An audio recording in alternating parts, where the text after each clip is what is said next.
4 নম্বর পর্ব আজকে। আর 4 নম্বর পর্বে আমরা লেখা অঙ্কগুলো শিখব, তাই তো? চলো আমরা শিখে নিই। এটা যোগের আমরা 4 নম্বর পর্বে এসেছি। পরে আমরা এই বইটারই বিয়োগগুলো করব বা গুণ শিখবো। ভালো ভালো গুণ আছে, যারা যোগটা প্রথম পর্ব দেখোনি তারা দেখে নিতে পারো, প্রথম দ্বিতীয় তৃতীয়। আমি ডেসক্রিপশনে লিঙ্ক দিয়ে দিয়েছি, বা প্লে লিস্ট থেকে পড়তে পারো। প্লে লিস্টে যেটা অঙ্কে শেখা থাকবে বা অঙ্ক গাইড থাকবে, সেটা তোমরা ক্লিক করতে পারো, দেখে নিতে পারো। এখন দেখে নাও কি করতে হবে, কখন যোগ করতে হয়, অঙ্ক কখন বিয়োগ করতে হয়। আমরা যোগ বিয়োগ গুণ ভাগ সকল অঙ্কের মধ্যেই করতে হয়, হয় যোগ নয় বিয়োগ, নয় গুণ নয় ভাগ। আমি বারবার কথাটা বলি তোমাদের, কারণ তোমরা যেন যোগটা ভালো শিখে যাবে, বিয়োগ শিখে যাবে, গুণ শিখে যাবে আর ভাগ শিখে যাবে, তাহলে সব অঙ্কই পারবে।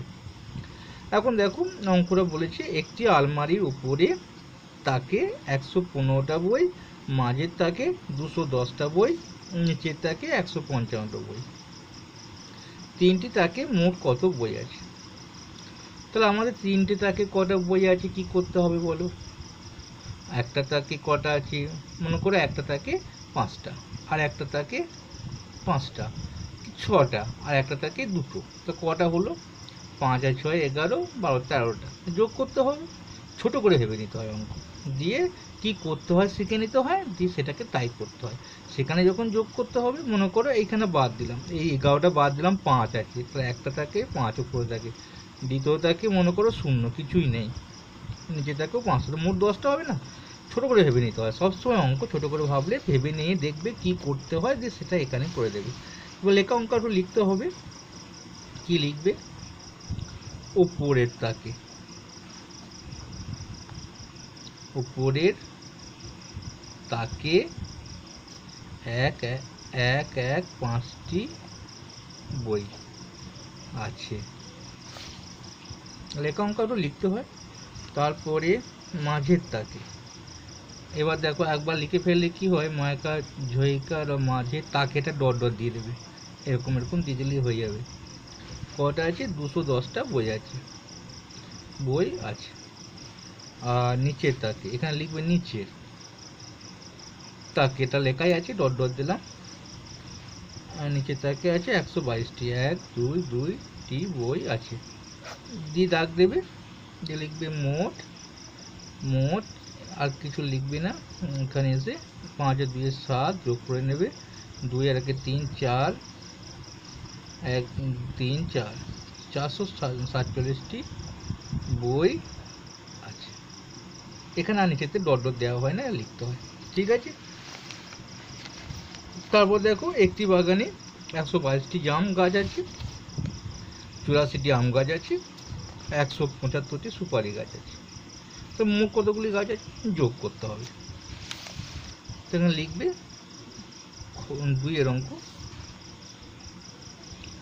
আম গাছ আছে, আম গাছ আছে, আবার লিখে নি জাম গাছ আছে, আর একটা কি যেন গাছ আছে, সুপারি গাছ, সুপারি গাছ আছে।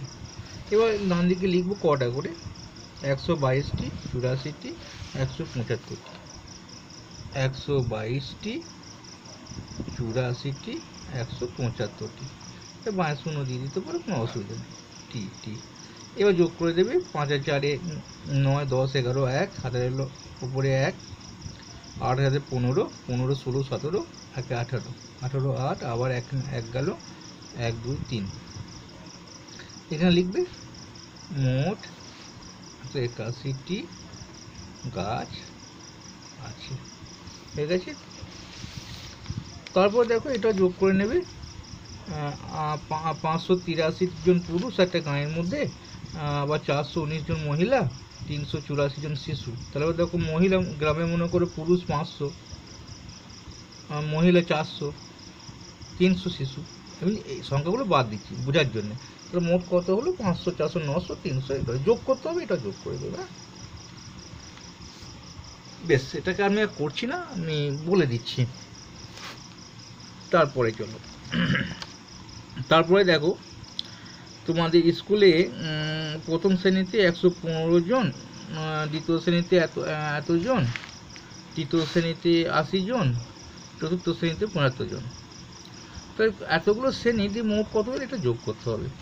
আমি যোগটা করে দিই। এটা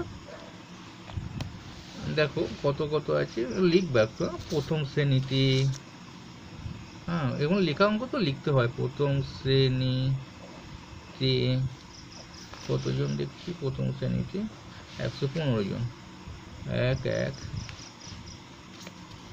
5 জন, তাড়াতাড়ির মধ্যে লিখছি। দ্বিতীয় শ্রেণীতে এখানে লিখবে তয় বয়ে হসি তয় দিকি 29। দ্বিতীয় শ্রেণীটা লিখতে হবে না, ডট ডট দিয়ে দেবে। কতজন রয়েছে দ্বিতীয় শ্রেণীতে? দ্বিতীয় শ্রেণীতে রয়েছে তারপর একটা চেয়ারে অঙ্ক চলে গেছে, আমি সেটা বলে দিচ্ছি। 110 জন, 110 জন। আর চতুর্থ শ্রেণীতে, তৃতীয় শ্রেণীতে 80, চতুর্থ শ্রেণীতে 75। বেশ, তৃতীয় শ্রেণীতে 80 জন, বাঁয়ে শূন্য দেবে একটা। 3 অঙ্কের উপরে 3 অঙ্কের আছে, নিচেও 3 অঙ্ক করে নিলাম। আর এটা চতুর্থ শ্রেণীতে 75 জন যোগ করবে। 5 আর 5 10 শূন্য, হাতে রইল 1। হ্যাঁ দেখতে পাচ্ছিল না, 5 আর 5 10 শূন্য রইল 1, এটা 75। 8 হাতে 15, 16, 17, 18, 8 হাতে রইল 1, 1 2 3, 380 জন একদম মোট। ঠিক আছে, আগের একটা অঙ্ক আমরা দেখিনি যে একটি চেয়ারের দাম 85 টাকা, একটা টেবিলের দাম 55 টাকা, একটি বেঞ্চের দাম 115 টাকা। তিনটে জিনিস কিনতে কত টাকা লাগবে এটা যোগ করতে হবে। 85, আমি কেমন করে সাজাবে দেখিয়ে দিচ্ছি। এখানে লিখব চেয়ার, হ্যাঁ 85 টাকা চেয়ার। তারপর টেবিলের দাম, অনেকগুলো অঙ্ক আছে না, তাড়াতাড়ি করছি। যদি একটা ভিডিওর মধ্যে হয়ে যায় তো ভালো হবে। 75, টেবিলের দাম 55 টাকা। তারপরে একটা বেঞ্চের দাম, এটা টাকা লিখবে, এটা বেঞ্চের দাম 115 টাকা। তাহলে বাঁয়ে দুটো করে উপরে একটা শূন্য দিই। 3 অঙ্ক হয়ে গেল, 3 অঙ্ক হয়ে গেল, 3 অঙ্ক হয়ে গেল। 5 5 5 15, 5 হাতে রইল 1, 8 5 13, 14, 15, 5 আবার হাতে রইল 1, 1 1 2, 255। একটু ভুল হলো, 255 টাকা। দেখিয়ে নিচ্ছি। 5 5 10 13, 14 15 হাতে রইল 1, হ্যাঁ ঠিক আছে, 255 টাকা মোটা মোট। ঠিক আছে না? তারপরে চলো, একটি ছেলের ওজন 16 কিলোগ্রাম, তার দিদির ওজন 23 কিলোগ্রাম, দাদুর ওজন 70 কিলোগ্রাম। তো মোট কত হবে? তিনটি যোগ, এটা মুখে মুখে হয়ে যাবে। 70 80 86, 87 88 89, 90 আর 20, 90, 109 টাকা মতো হবে, 109 কিলোগ্রাম মতো হবে। দেখিনি, 9 3, 109, এটা যোগ করে নেবে। বলছি ক্রিকেট খেলার দল এত রান করেছে, একটি দল এত রান করেছে, দুজন মোট কত করেছে যোগ করতে হবে। কত হবে? 464 হবে। দেখো 2 2 4, 5 1 6 আর 4 64, হ্যাঁ 464 হবে। তবে একটা প্লাস্টিক পুতুল তৈরি কারখানায় 4টি মেশিন আছে, কোনোটি একদিন মেশিন যতক্রমে এত পুতুল তৈরি করলে মোট কত তৈরি, এই সব যোগ করতে হবে। 4টে অঙ্ক যোগ করতে হবে। যেগুলো তোমাদের একটুখানি শক্ত পারা লাগবে সেটাকে আমি অবশ্যই 2 বা 3 বলে করে দেবো। কোনো বই মেলা প্রথম দিনে এত জন এসেছে, দ্বিতীয় জন এতজন, তারপর এত এসেছে, মোট 3 জনের যোগ করতে হবে। তোমার পিতা তোমার চেয়ে 25 বছরের বড়, তোমার বয়স যদি 10 বছর হয়, তার দুজনের বয়সের সমষ্টি কত? দেখো খুব মজার অঙ্ক। যে তোমার পিতা তোমার চেয়ে 35 বছরের বড়, আমার চেয়ে 35 বছরের বড়, তাহলে আমার তো বয়স 10 বছর, তো আমার চেয়ে 35 বছরের বড়, তা পিতার বয়স কত এখানে? তাই পিতার বয়স মানে ভালো করে ভাবো, অঙ্কটা দারুণ অঙ্ক কিন্তু। বলছে আমার বয়স এখন 10 বছর, তাহলে আমার পিতা আমার চেয়ে 35 বছরে বড়, তাহলে পিতার বয়সটা আগে বার করতে হবে। তো পিতার বয়স হবে 35 + 10, তো 45 বছর। ঠিক আছে, তো পিতার বয়স হচ্ছে এখন 45 বছর। তবে দুজনের বয়সের সমষ্টি কত? 45 প্লাস আবার 10 করতে হবে, 55 বছর হবে। দুজনের এখন বর্তমানে সমষ্টি হচ্ছে 55 বছর। তার মানে পিতার বয়সটা কিন্তু বলে দেয়নি, আমার বয়সটা বলে দিয়েছে 10 বছর। আর পিতার বয়সটা এখানে বলে দিয়েছে কেমন, আমার চেয়ে 35 বছরে বড়। তো আমার যদি 10 বছর হয়, তাহলে আমার চেয়ে 35 বছরে পিতা বড়, তাহলে পিতার বয়স হচ্ছে 45 বছর। যোগ করে দেখে নিতে হবে, ঠিক তো? তাহলে এটাকে যোগ করতে হবে দুবার। এটাকে অঙ্কগুলো শেখার আছে একটুখানি। তারপর চলো, হাওড়া থেকে ট্রেনে কানপুর এত কিলোমিটার, কানপুর থেকে মুম্বাই এত কিলোমিটার, হাওড়া থেকে কানপুর দূরত্ব কত? দেখো, হাওড়া থেকে কানপুর যাচ্ছে এত, আবার কানপুর থেকে মুম্বাই যাচ্ছে এত, তাহলে কানপুর থেকে মুম্বাই কত কিলোমিটার? হাওড়া থেকে কানপুর হয়ে মুম্বাই কত? তাহলে হাওড়া থেকে এত যোগ করতে হবে। এটা এখানে হাওড়া থেকে কানপুর গেলাম এতটা, আবার কানপুর থেকে মুম্বাই গেলাম 1000 কিমি। বুঝতে পেরেছি? এটা যোগ করলেই হয়ে যাবে। একটি ক্রিকেট খেলায় মধু 91 রান, শ্যাম 70 run, Bishu 40 run, Bimal 100 run করেছিল, মোট কত? যোগ করতে হবে। এটাকে যোগ করলেই পেয়ে যাবে 7110, 210, 210 আর 211 আর 90, 301 মতো হবে। হ্যাঁ, যোগ করে নিলে পেয়ে যাবে। এত নম্বর প্রথম পরীক্ষা, দ্বিতীয় পরীক্ষা এত নম্বর পেয়েছি, তিনজনের মুখ করে যোগ করতে হবে। মানে একটুখানি যেগুলো গোলমালে আছে সেগুলো বলি। তোমার বয়স 10 বছর, তোমার দিদির বয়স 15 বছর, ঠিক আছে? তোমার মা তোমাদের চেয়ে 15 বছরে বড়, মোট বয়সে 15 বছরে বড়, তাহলে তোমার মায়ের বয়স কত? দেখো, আমার বয়স 10 বছর, দিদির বয়স 15 বছর, যোগ করলে কত হবে? এটা মুখোমুখি হবে, 25 বছর হবে নাকি মোট বয়স। এবার তোমার মা তোমাদের মোট বয়সের চেয়ে 15 বছরের বড়, তাহলে আমাদের মোট বয়স কত হলো? 25 বছর। আর আমাদের চেয়ে 15 বছরের, মোটের চেয়ে 15 বছর বড় হলে, তাহলে 25 আর 15 হলো 40 বছর, তাহলে মায়ের বয়স হবে 40 বছর। কেমন করে হলো বুঝতে পেরেছ? তিনটে মানে এটা যোগ, তিনটেই যোগ করে দিলে হয়ে যায়, কিন্তু যোগটা এমনই করতে হবে, আমাদের মোট বয়স বার করতে হবে। আমার দিদির 25 বছর হবে, তারপরে মোট বয়সের চেয়ে আবার আর একবার যোগ করবে। প্রথমে 10 + 25 করবে, 15 করবে, 25 হবে, দিয়ে 25 + 15 করবে, দিয়ে মায়ের বয়সটা বেরিয়ে যাবে। মানে 15 বছরে বড়, তাহলে মায়ের বয়স হচ্ছে 45 বছর। বেশ, চলো তারপরে 5 অঙ্কের বৃহত্তম সংখ্যার সঙ্গে 3 অঙ্কের বৃহত্তম সংখ্যা যোগ দাও। বলো 5 অঙ্কের বৃহত্তম সংখ্যা কোনটা? এখানে শিখে নাও। 5 অঙ্কের বৃহত্তম সংখ্যা মানে 9, 5টা 9, ঠিক আছে? আর 5 অঙ্কের ক্ষুদ্রতম সংখ্যা হলে আকের পিঠে 4টে শূন্য। অনেকে ভুল করে কি করে জানো তো, 5টা শূন্য বসিয়ে দেয়। না, 5টা শূন্য বসালে কি হবে দেখো, এখানে আমি একের পিঠে 4টে শূন্য দিয়েছি, 1 2 3 4 5, তাহলে 5টা অঙ্ক হয়েছে।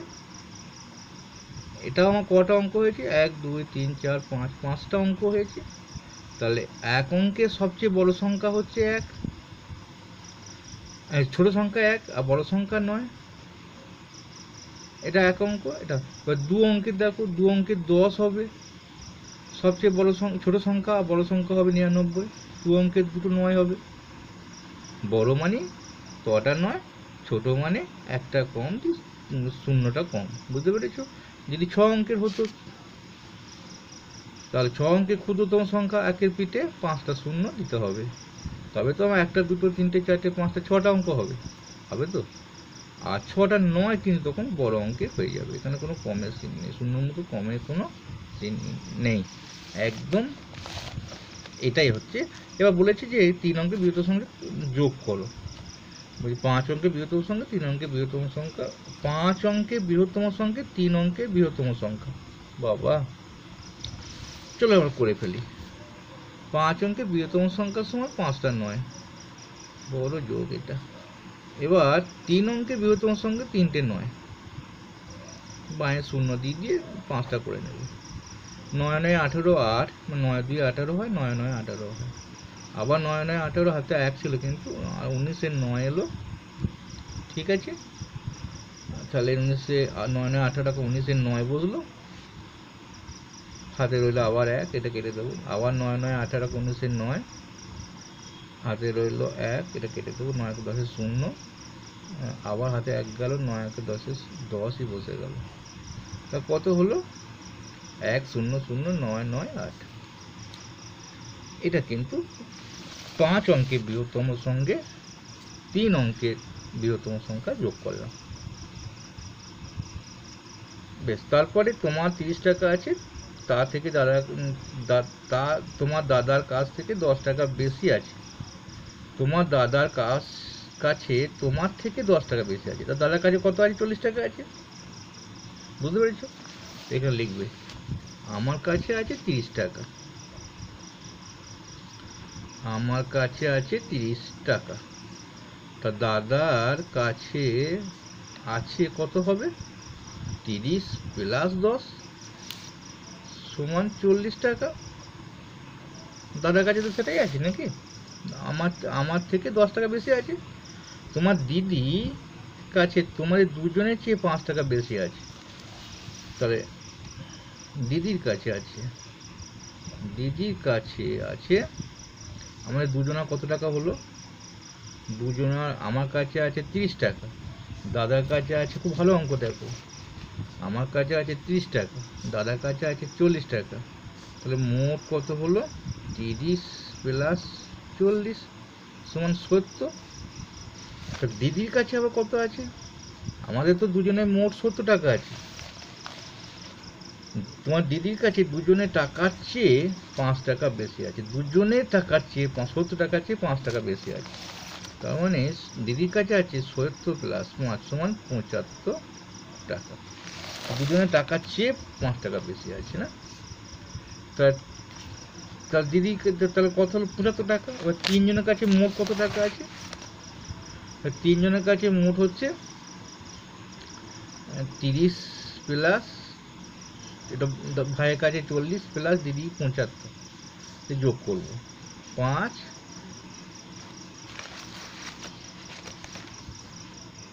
এখানে মুখে মুখে হয়ে যাবে, লাস্টে 5 বসলো। 7 4 11, 12 13 14, 145 টাকা। তারপর দেখে নিই অঙ্কটা। ধান চাষ করেছি, কমলাবাবুর কাছে আয় হচ্ছে এত টাকা, ডাল থেকে এত টাকা, পাট থেকে এত টাকা, 3টি যোগ, সরষে থেকে এত, 4টে যোগ হবে। এবার 3 অঙ্কের ক্ষুদ্রতম সংখ্যা, এগুলো খুব মজার অঙ্ক। 3 অঙ্কের ক্ষুদ্রতম সংখ্যা, 2 অঙ্কের বৃহত্তম সংখ্যা এবং 4 অঙ্কের ক্ষুদ্রতম সংখ্যা যোগফল নির্ণয় করি। আচ্ছা, 3 অঙ্কের ক্ষুদ্রতম সংখ্যা কি হবে বলো?